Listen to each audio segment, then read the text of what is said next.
Music Makers on WDNP 102.3. I am your host, Randy Powers, and tonight we have the pleasure of welcoming Ren Rocks. We also have the added special treat of the band playing live in our studio for your listening enjoyment. Without further ado, let's just dive right into it. Let's meet the members of the band and what instruments they play. To my right here, Ren. Hello, yeah, I'm Ren. I play guitar and I do the vocals. Ren is Paul Ren Reynolds. Next up, we have Big Al Gruel. Yep, and I play the bass. And Jess Ford on fiddle and vocals. That's me. And Mike Wells. I play the djembe, which is commonly known with these guys as the trash can. It does kind of look like a garbage receptacle. It is a trash can. He's known as the trash man. I wonder what it would sound like if you were banging on a trash can lid, but About like that. no, Wow. It sounds wonderful. Wow. You'll hear coming up here. So I like giving them a hard time. So. I guess we'll start with you, Ren. How did this project come about? How did you guys all meet and get together, and how long has it been going on? Well, I tell you what, it's not been an easy. It wasn't like yesterday. I started playing when I was 16 years old, and then about 24 years ago, I started playing with Big Al. So the songs that we'll play here tonight, Big Al and I have been playing those songs for years. And then it was probably Jess about 2 years ago. I met Jess. He moved to the area. He heard us play, and he's like, "Hey, you guys want a fiddle player in the band?" And we're like, "Yeah, just show up next week. Yeah, no practice, just show up and play." So that's how I got Big Al in too. There's no practice. We don't practice, do we? No. Show up and play. And then of course Mike got into the project about, what, Mike, would you say? About 8 months ago. About 8 months ago, yeah. He just showed up with a drum. Well, we had seen you before, and then at our house, we have a block party every year, so we booked him for that. And then I went back and said, "Hey, remember my wife booked you for this? Would you Now you have to let me play. Would you music mind if a with you." djembe sat in with you?" He's like, "Okay, cool." So I showed up and played, and next week they called me and said, "Hey, would you like to play some more shows?" I'm like, "Cool, I'm good." So It must be kind of nice having all these musicians just popping up on your porch, Hey. Yeah. Well, I was homeless, walking along the side of the street. He gave me a home. He was carrying the fiddle. I'm like, hey, maybe he knows how to play it. Well, Ren, how did you start with music? Like at what age? What bands were you inspired by? How did you get into playing instruments and singing? And Well, my exposure to music started very young. Both my dad and my uncles, they all played music up locally and around Goshen and Uriksville and Denison, the area. They played locally. And then, I wanted to play. It was like I loved hearing them play, and we used to get the family together every weekend. Grandma would sing, Grandpa would play, uncles would play. Everybody would be there. Everybody played their instrument and sang songs. I was like, I want to do that. So I convinced my mom to buy me a guitar. I was 16 years old. I wanted to start a lot earlier, but I couldn't get anybody to teach me. So at 16, Jess knows this story. I convinced my mom to buy me a guitar. She bought me a Harmony guitar from Fingerhut. I think she's still paying payments on it right now. Right? Yeah, she's still paying payments on it. It's almost paid off. But that was my first guitar, and I sat and I played "Let It Be" by the Beatles, which is a piano song. But I learned the chords and how to hold those chords, and I played it over and over and over and over and over again until I learned how to play the chords, and it could change from one to the other. And then my mom got tired of hearing me play, so I just ended up taking my guitar, walking through the woods, and I just play and practice, and that's where Bluebird came along. So I wrote that song while I was walking through the woods. wow, that's an amazing story. Mm-hmm. Well, speaking of Bluebird, that was the very first song you wrote. Mm-hmm. Yep. Let's listen to how it sounds all these years later. Okay. All right. Let's give us a second here, and we'll be ready to go.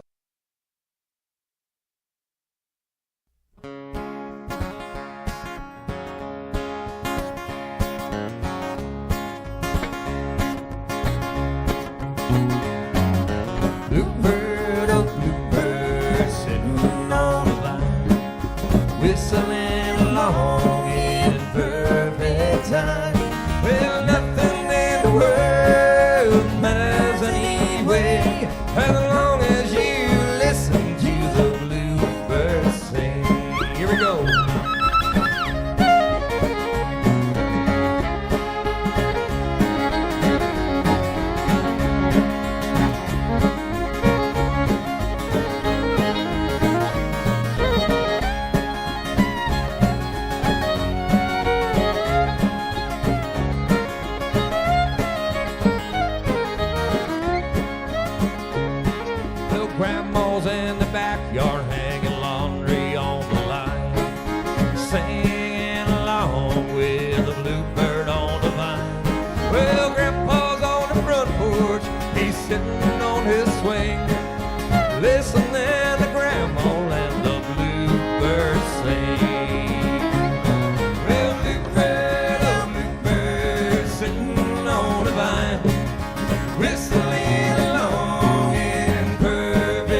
toss and we listened eagerly, and holding hands and wondering what the world may bring, listening to that bluebird sing.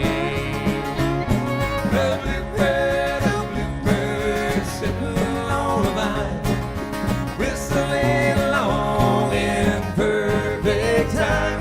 Well, nothing in the world matters anyway, as long as you listen to the bluebird sing.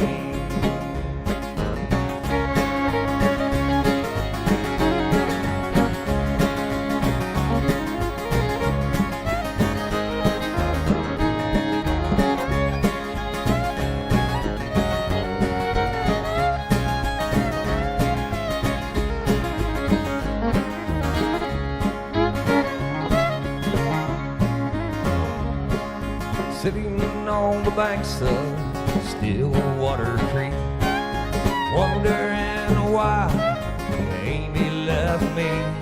Well, Grandpa sat beside me, said, don't worry anyway. All you gotta do, boy, listen to the bluebird sing. The bluebird sitting on the vine, whistling along in perfect time. Well, nothing in the world matters anyway, as long as you listen to the bluebird sing.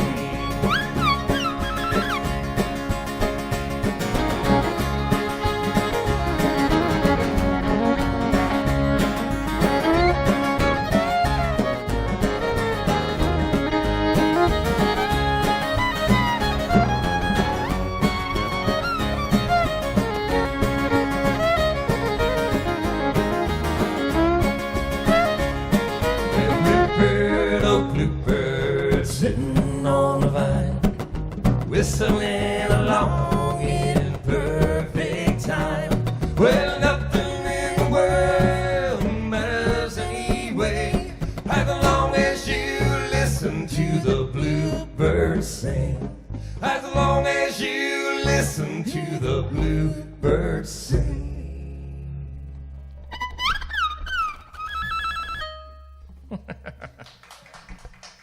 Thank you very much. That's the first song I ever wrote when I was 16 years old. That was Bluebird by Ren Rocks.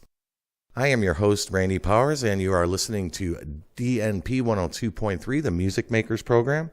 Ren, we were talking a little bit more about your growing up and your family all playing instruments. What kind of songs were they playing? Mostly country. It was, Johnny Cash, Hank Williams, Sr., all that kind of music was what I was, Roger Miller, that kind of stuff, which we throw in our show every once in a while as well. So you were listening to that music growing up. Were you also listening to other styles of music? Yeah, more when as I got a little older, because my mom bought me a book that had all kinds of different music in it, so I had we didn't have tabs back then. They just had the note written there, you're just going to play a G chord here, you're going to play a D chord, so I had to figure out how to play them. Nowadays, we all have tabs, and we can do it pretty easily. And that exposed me to a lot different stuff. I began to like Simon & Garfunkel and Jim Croce, James Taylor, and all that kind of stuff. And then when I went to college, that's when I started playing out live. I decided I'm gonna do this. And I was playing Bob Seger, and some of the same songs we play now, in our shows we were playing back then. The James Taylor and all that stuff. When you were first growing up and listening to those songs, were there particular artists that you listened to more than others? I like Johnny Cash a lot, and I was kind of hooked on John Denver for a long time. I used to really like John Denver a lot, so I listened to that quite a bit. Johnny Cash, Elvis Presley. I love Elvis Presley. My mom was big into Elvis Presley, so I always enjoyed Elvis Presley. The energy, the show. Yeah. And who taught you how to play the chords, or did you just kind of figure it out? I'm self-taught on everything. So okay, so you didn't take any lessons? No, I've never had any lessons. No. Awesome. Let's talk to Big Al over here. Big Al, can you tell us a little bit about your growing up and how you got into playing music? And boy, it was a long time ago. Right down here on the corner on the square here in Dover, there was a music store, Dover Music. Lou Wood was the owner. My mom took me there, and I picked out a bass And it was one happy Christmas that year. But my whole family played instruments. My dad played banjo, brother played guitar, my mom played the steel guitar. I mean, that didn't last long. I mean, my dad ended up cutting his finger off and then sold his banjo. And me and my brother, we kept playing. And then Frampton Comes Alive came out, and then my brother's band was doing all that stuff, and it just blew me away. Well, it worked for Tony Iommi having his finger cut off, Black Sabbath, but probably not for a banjo player so much. Yeah, he was pretty devastated. So you started out on the bass. Why the bass? Well, I actually did start on guitar, but I just couldn't get the chords right. I don't know, my hand was shaped funny. I use that as an excuse. I tell people my hand was too big. It's just your hand's huge. I just loved the bass, you know. And then when I heard like Chris Squire from Yes, Geddy Lee from Rush, and you know, some of the heavy hitters, it was like, whoa, that really opened my eyes. Well, back then we didn't have MTV to watch them play live. Were you able to go to concerts and see some of those? Yeah, I got to go to concerts, and then you know, we had the Frampton Comes Alive album, the Yes Songs Live Yes album, of course Rush, All the World's a Stage. You know, that was just, as a kid, that was just unbelievable. Still is, you know, and I still love that stuff. That was my second concert in 1978. With Rush with Edgar Winter at Public Hall. Oh, that would have been a dandy. Where did you grow up? Right here in Dover and Philly. You know, we'd go to the Richfield Coliseum to see Rush every year or whoever. Let's talk to Jess Ford over here, fiddle and vocals. Jess, where did you grow up and how did you get started with your musical endeavors? Well, I grew up in Fort Wayne, Indiana, and my mother was a music teacher, so I was around music all the time. I basically, she made me start playing piano first, and then I saw Charlie Daniels play at Disney World and wanted to play fiddle after I saw him do The Devil Went Down to Georgia. So from then on, I started learning fiddle when I was 10, doing bluegrass competitions and stuff like that, and then I was fortunate enough to meet Charlie Daniels when I was 14, and I started playing shows with him right up until about 2 or 3 shows a year with him, right up until he passed away about 3 years ago, so 4 years ago now, I think. How did that come about? He let you sit in? Yeah, it was an interesting thing. I was, like I said, I was playing these bluegrass competitions, fiddle competitions, and WQHK over in Fort Wayne at the time was sponsoring most of the concert or the competitions. So they asked me one time if I wanted to meet Charlie Daniels, and I'm like, well, yeah. And so they introduced me to him, and they said the only way I could show up and see him is if I had my fiddle with him or with myself. And I walked in, and he's like, get the thing out, I want to hear it. And I'm like 14, so I was losing my mind, right, in front of all these people. So I played for him, and next thing you know, he said, well, he goes, I'm supposed to be back in town for a show at the Embassy Theater, and I want you to do the show with me. And I'm like, right. I'm like, sure, I'll never hear from this guy again, you know. Sure enough, they were announcing my name on the radio, and phone started blowing off the hook, you know, and everything. And I'm like, oh, my gosh, this is for real. So I went and did the show with him, and he said, anytime, anywhere, you just give me a call, and we can jam. Been best friends with him up until he passed away. So some of the larger venues that he was playing, you were able to go up and... Oh, all of them, yeah. Anyone I wanted to play at. And like I said, I'd do about 2-3 shows with him a year as a guest performer. So would you do solos, or were just kind of more in the background? Or I was playing, you know, he'd normally bring me out for the last 2 songs. We'd do like The South's Gonna Do It Again and then finish with The Devil Went Down to Georgia. And he'd give me my own solos through the songs and everything. And, I mean, we were doing everything from state fairs. Of course, back then, I mean, he was touring with Travis Tritt and Neil McCoy and some of these guys, you know. So I got to meet and hang out with all those guys, too. And ended up going to college as an aeronautical engineer from Purdue instead of becoming a musician. But wow. Well, having listened to your playing, you have a very smooth approach. It's almost like you don't even need to necessarily know the song because you play with a lot of feeling. Well, that's probably pretty good because Ren throws songs at me that I've never heard before, and half those songs we did tonight I have no idea what they were. So yeah, those were kind of off the cuff. So. Well, let's listen to one here. This is another original by Ren. This has got definitely more of a country slant to it. This one's called Her and Me on WDNP. Hey, bartender, a little more whiskey. Help me get out this song. I ain't always been a good man. I've done a lot of things wrong, but it always comes back to hurt me in the end. She said it's all in the music, yeah, the rhythm gets him gone, and the sway of the mellow guitar, it brings them on home. Yes, it always comes back to hurt me in the end. It's the best place that I have ever been. It's the best place that I have ever been. Yes, it always comes back to hurt me in the end.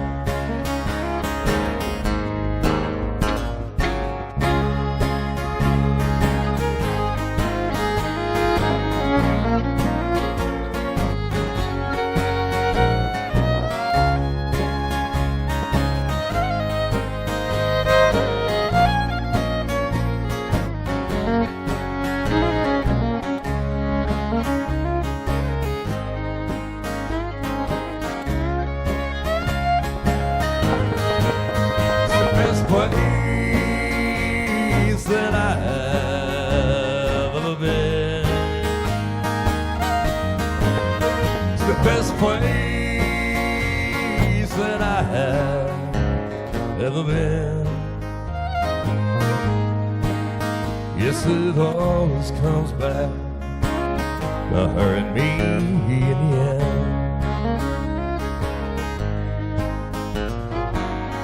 I took a trip around the world to see where I come from. And a lot of folks told a lot of stories and jokes, and they're never right where I began. Yes, it always comes back to hurt me in the end. It's the best place that I have ever been. It's the best place that I have ever been. Yes, it always comes back to hurt me in the end.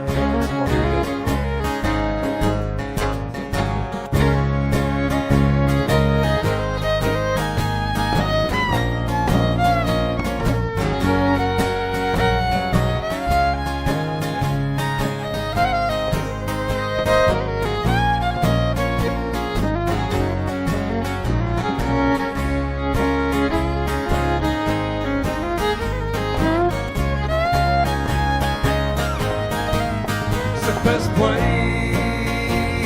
that I have ever been. It's the best place that I have ever been. Yes, it always comes back to hurt me in the end. Yes, it always comes back to hurt me in the end.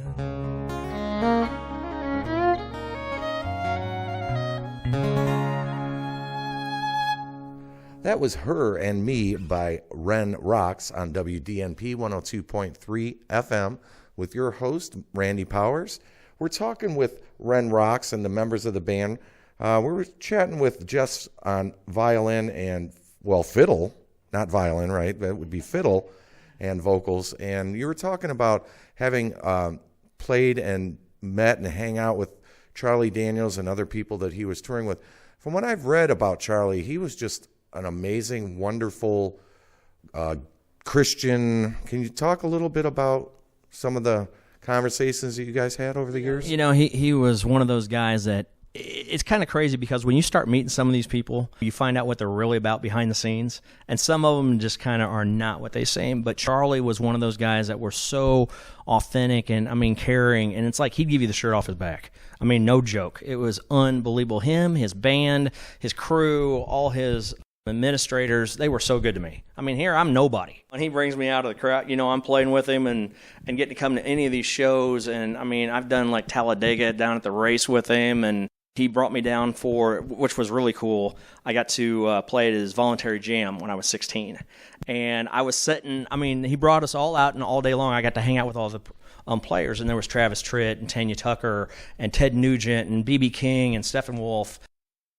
I was just sitting there the whole time just hanging out with him and playing with him. So then at the last song, finished the night off, I got to do the South's Gonna Do It Again, and he gave me the entire solo. And B.B. King is literally sitting right next to me with Lucille. And we get done playing the solo, and here I'm 16, and B.B. King goes, dude, that was cool. And I'm like going, oh my gosh. I'm like freaking out, right? I'm like, B.B. King just said I'm cool. You know, I'm losing my mind, you know? But yeah, it's been interesting. Jess, where were your parents? They were there. I mean, yeah, they were there the whole time, and my sister was there, and we took our trip down to Tennessee and hung out for the week, and yeah, had a great time.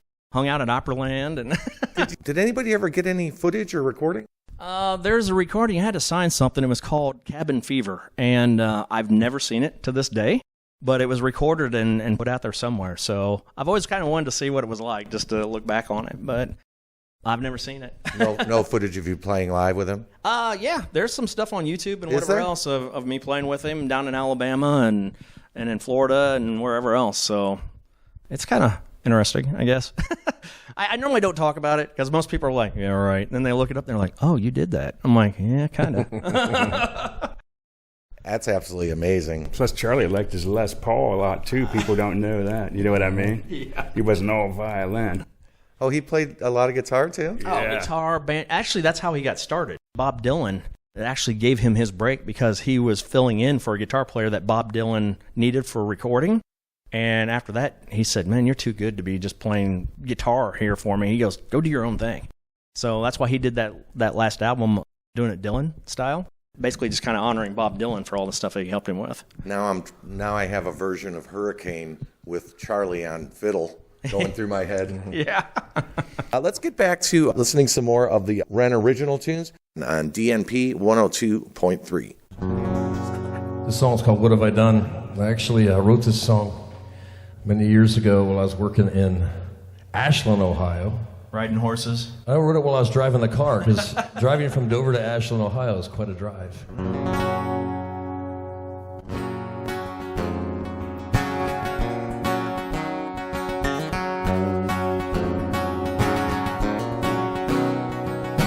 Hours pass by, days and tears in my eyes. Freeway lights that pass me by. Counting yellow lines in the passing lane. Wondering if it's me that's really to blame. Oh, red light flashing, green then go. Through little towns where nobody knows what it is that I'm feeling, what it is that I've done, where I am going or where I'm from. 'Cause there you were, and here I am again. Yeah, there you were, now I'm running away again, yeah, yeah, yeah. Ooh, yeah, yeah, yeah, yeah. Ooh.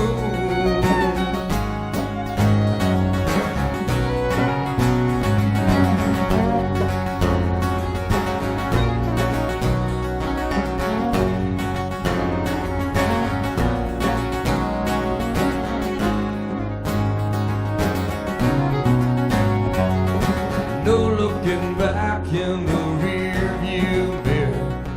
Don't care what's behind me, see, just looking ahead. Forget about the tears that fell to the ground. All the words that were spoken, girl, all 'cause there you were, and here I am again. Yeah, there you were, now I'm running away.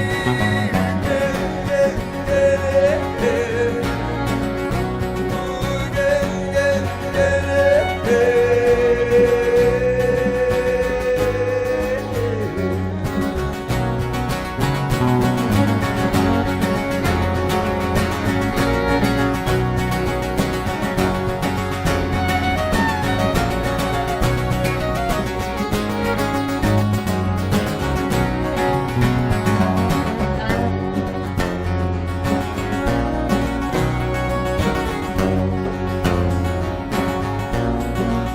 Tell me, are you happy with it this way? My body's going numb. This highway's relentless, you see. I'm coming undone. I can't read the road signs. Where am I going? What did I say? What have I done? 'Cause there you were, and here I am again. Yeah, there you were, now I'm running away.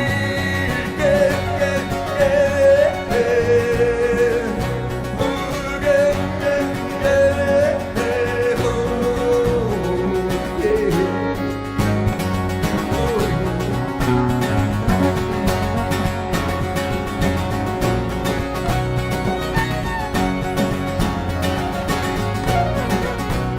Yeah, there you were, now I'm running away. Yeah, yeah, yeah, yeah. Oh, yeah, yeah, yeah, yeah. Oh,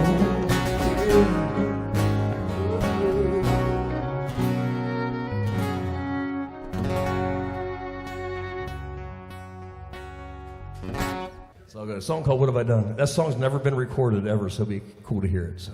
Maybe. Well, on one of these things, it will be. On one of these things.